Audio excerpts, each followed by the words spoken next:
said I'm feeling good today, so I said, let me go outside, let me mess with this truck a little bit. I am filling up the transmission. I still have yet to locate the correct size nut for the shifter cable. And I got a new shifter. I got to go pick it up. I'm going to go get it today. And I may install it today, may not. But either way, we are putting in some transmission fluid. I got the best transmission fluid you could get on the market right now. SuperTech high mileage automatic transmission fluid from Walmart. And transmission fluid, I didn't know it was, that pricey. So, if I would have had a converter in here that was, I don't know, set up more for motor, I probably would have just put hydraulic fluid in it. The only reason I said that was because back in the day, I was always told hydraulic fluid helps loosen up the converter. But since this converter here is a nitrous converter, and I probably should go with a motor with a more NA style converter, I'm just going to run this nitrous converter. But if I would have went with, like a all motor type setup, then I probably would have went with a hydraulic fluid. But, it's already a nitrous one, so, I'm just going to put the regular transmission fluid in it. But got the hose in for the upper radiator hose. It's a little long, and it looks like crap, but it'll do. So I'm gonna leave that on. I mean, it works, no leaks. Because this is what I had previously. I just had it mocked up. I just had these two connected here and here. But that's what I had before. Always told never to have two lines like that. But so I went ahead and ordered this one off of Amazon for, I think it was like the cheapest one for 5.3. I think it was like 14, 16 bucks. Something. But I'm going to finish filling up the transmission fluid, and now I'm trying to get this dipstick to go down. I cannot get this dipstick to go down. It's another Amazon or eBay special. But we are getting that in. And I'm going to figure out how to get that down, because before I did not have a problem, getting it to go into the tube. But now since I put the rubber garment in, I'm starting to have problems with it going down. So it's about this much. It sticks up about that much. And I just cannot get it to go down. But I'm going to fight with it some more. I'm going to go ahead and put some transmission fluid in it.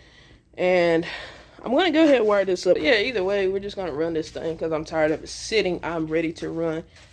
Getting depressed, frustrated, anxious, and everything. I'm ready to run this truck. So, we're about to get this done.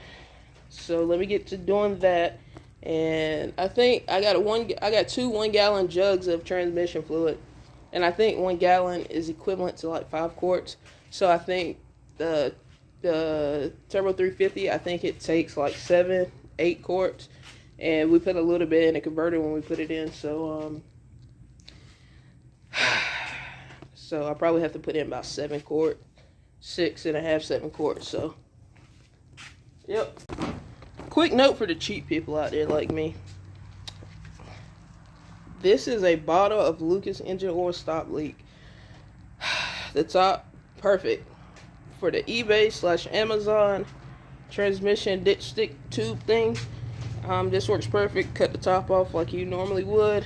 And so I'm going to try to do this one-handed. So let's see if it does right. So basically, yeah, do this right here. Let it drip in slowly. Then boom.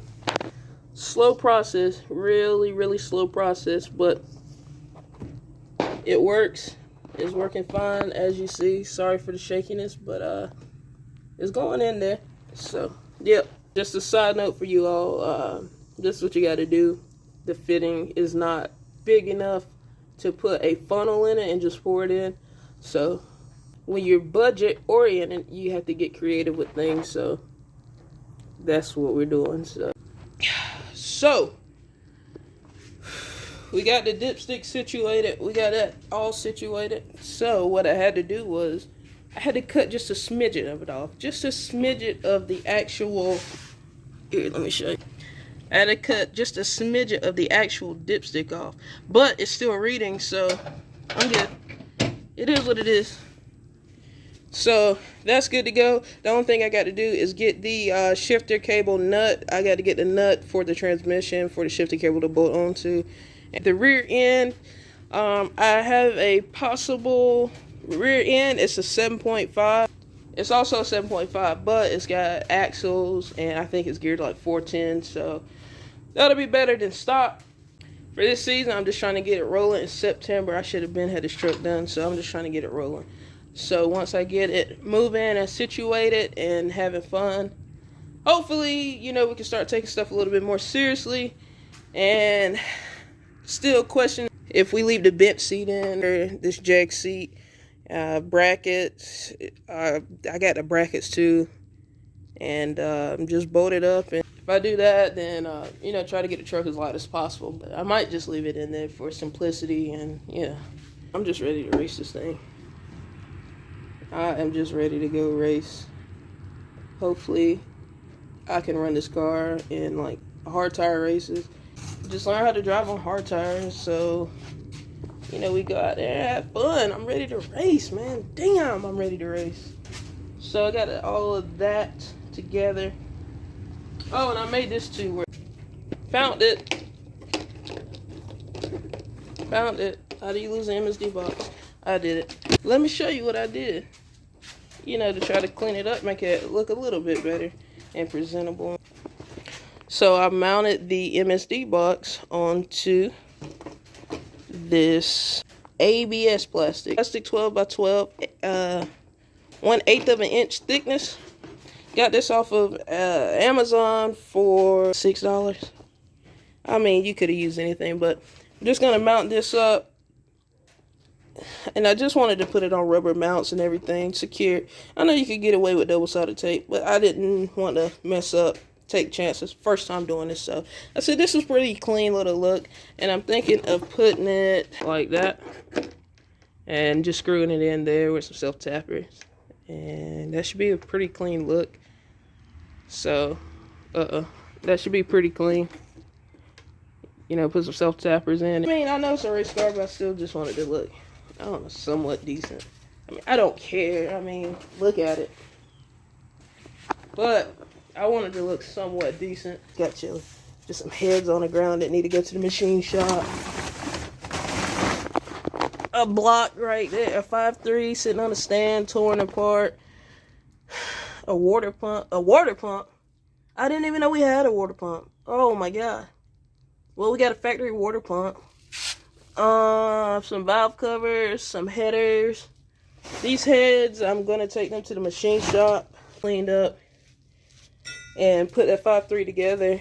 What I plan to do with that one is put some flat top pistons off of Gen 4 5.3, flat top pistons and Gen 4 rods. Or I might get a wild hair and order some pistons with a little bit of dome to put some compression to it and leave it stock crank. Put that together, and hopefully by that time, you know, every problem, well, not every problem, but the majority of the problems that would happen with the truck would show itself. And I want to tell you all something. When I put that 5.3 together with either the flat tops or a little dome on it, hopefully that motor right there, hopefully it'll run with this runs on spray, I'm hoping. So I'm hoping on spray on a small shot that, you know, I can get this into the 7s pretty easy. I mean the low 7s, like 720 and below. Hopefully I could get it into that. But with that other motor, I'm hoping that it can do that on horsepower, no nitrous. But this is my first time putting something together like this, so yeah. Hope this works out and goes together pretty snazzy.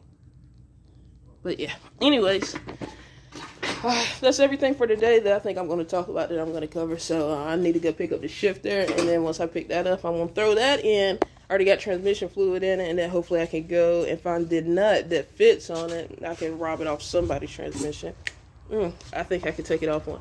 But anyways, that's going to be it. So I'll talk to you guys later, and thank you for watching.